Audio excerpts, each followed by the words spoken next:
How's it going, everybody? Sins for Days here, bringing you another how-to video. In this video for Overwatch, we're playing Numbani or Numbani. This is the escort payload type, and I'm going to show you guys how to play aggressive defense on the first choke point, the bus choke point. Now, the reason I call the bus choke point, aside from the fact that I'm sitting next to a giant bus, is the fact that there's also a bus in front of me.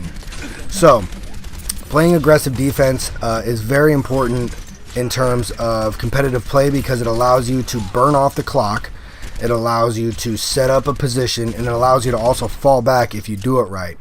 So the pros to it are all those options.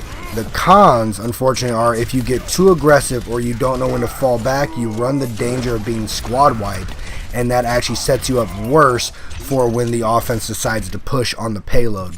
So it's important to know when to hold on to the choke point and when to leave the choke point. Now, as you guys can see, our composition so far is Soldier 76, not Unit 76. Soldier 76 being run by me and another player. We have a Zara on support. We have a Reinhardt for shielding. We have a Zenyatta for healing, and we have a Torbjorn for a builder. Now, it's important for your team composition. Like I was saying, you can't really run a heavily offensive team with no support. You're going to need your shielding and you're going to need your healing. Now, the good part about running 76, if you're trying to play an aggressive style offense for the first initial minutes, is the fact that he can group heal or he can area heal. And you see right there, we have two 76s stacking their healing at the same time, allowing me to heal quicker and just essentially run through that Hanzo ultimate right there. So that's important to know that your Soldier 76s can actually run as a secondary support staff for your team. So keep that in mind when you're choosing your team composition if you guys want to be aggressive. And I do recommend it. Be aggressive. It's okay to be aggressive in those initial minutes.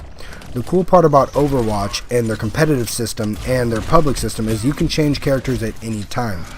So, while you're holding this checkpoint, the bus choke point, if you somehow lose it, when you next spawn in, and if you guys need to give up the choke point or you need to switch characters to defend the payload, you can. This is only for your initial push. 76's best qualities are the fact that he can sprint and his healing. His long range is his weakest point because his only long range damage ability per se is the Helix rocket. Now, it's important to use your Helix rockets in conjunction with your normal rate of fire. You can equate this to McCree's Flash and Fan the Hammer combo, where the Helix rockets are either going to proceed or follow directly after you've already put shots in the enemies. And this may seem like really, simple and basic to do, but you guys can see right there that I just melted that character. I believe it was Winston, with just a simple Helix rocket and straight accurate fire from my normal pulse rifle. And this is really important that you guys do. Don't just fire the Helix rocket without backing it up with something. You can see right there that I just melted that Roadhog's health because I was able to combo off of it and do a great deal of damage to a character who has 600 health. So that's how you would use a 76 in conjunction with aggressive offense. Now you can see right here him against softer players like a Mercy or a Lucio that you guys previously saw. He's very good against them. He can really kill those healers really fast and those squishy support players really fast.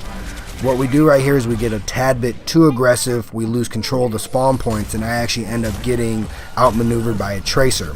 So this is the negative side of running an aggressive defense for the initial part, is you got to know when to push up and when to stay back. And unfortunately, my team got a little greedy and we decided to push up when we probably shouldn't have. But I was going to do it. It's a pub match. Why not?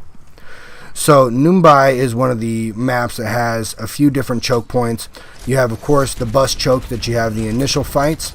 You have the payload choke point, and then you have the underpass choke point.